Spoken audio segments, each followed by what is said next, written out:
So, this is going to be my review of a Predator fan film that had came out today, as of this recording, called Predator Dark Ages. Now, Predator Dark Ages is, like I said, a Predator fan film that actually takes a really cool idea. It takes a really cool concept, and it really does something cool. It's simple, but at the same time it's really awesome at the same time.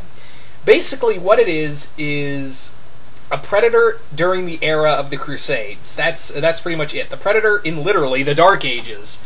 So, with this is, again, the plot is so simple. A group of Templars are sent out because this countryside is being attacked by what they believe is some kind of demon. It's the Predator, of course, and they go out, these group of Crusaders, alongside with a Saracen, and they go out to hunt down and destroy this creature, not knowing that the Predator's like, I'm going to be killing you. So, this fan film's only about under 30 minutes long. It's about 27, yeah, a little over 20 minutes. That's it. But having said that, though, it's really good. I think it's probably some of the best fan films I've seen in a while, and that includes like superhero fan films and the like. So I really did like how this was done. There are some really great camera angles in here. There are just some great sweeping shots. They said in their little Kickstarter, and keep in mind, this was all done on a Kickstarter budget. That's really good. So, with that being said, I think this story again, there's some great camera angles in here. There's one great sweeping shot from above, and I'm like, oh my god, that must have been like a quarter of the budget right there. But no, I think it's wait, I'm getting tongue-tied here, I'm sorry. But yeah, among other things with this, there's some actual actors in this film. The main character, Thomas, Marshall Thomas, is a Crusader who wants to get out of the Crusades, and he's actually played by an actor who was actually in the first Alien vs. Predator movie. You're probably wondering, well, what role did he play? He played the guy getting speared by the Predator. He was the first Predator kill inside the temple. Remember in the movie where they're looking around and he sees the Predator standing in the statue, and the spear gets thrown? That's him. That's him. But in here, I think he's probably one of the best characters in here. I mean, yeah, there's not a lot. They don't really do a lot of character development in here, and it's mostly for action. But having said that, though, all of these actors play it straight. They know they're in a fan film, but they're not being hokey about it. They're actually taking this. Very seriously.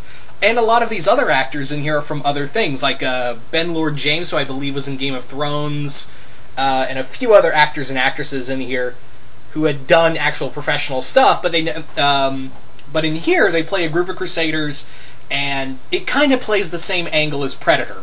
It really does. It really does feel like Predator. Only instead of a rescue team, it's a group out to hunt, like they're acting like they're hunting a dragon. And they actually, let's talk about the Saracen character real quick. Of course, he's not really liked because this is the Crusades, and of course, Christians and Muslims weren't exactly getting along, if you know, historically. And I like the angle of what they do with the Predator. They don't, of course, call it the Predator, they call it a Jinn. Now, if you know, and that actually fits the Predator mythos pretty well, of classifying it or at least calling it a Jinn.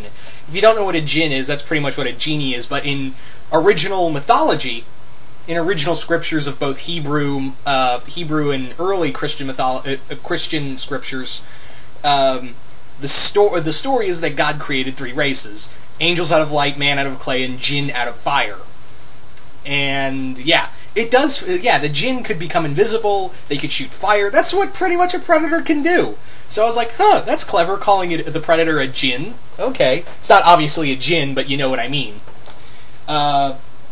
Let's talk about the Predator himself real quick. The Predator design himself is actually very close to the original Predator. It's a little more bulkier, and the mask is a little more heavier, and it's not as streamlined as the original film, but, you know, obviously for a Kickstarter budget, it's actually really good. And some of the effects in here, especially when they're killing somebody, they do it damn good. And there's actually some cool dark, like, medieval versions of the first lines in Predator. I don't want to spoil those, but those are handled really well. How they go about doing a middle-aged version of yeah, a medieval version of some of the lines from Predator. I thought that was very well done. The fight scenes in here are also excellently choreographed, especially the final fight between Thomas and the Predator. I thought that was very well done, of seeing a Crusader go head-to-head with the Predator.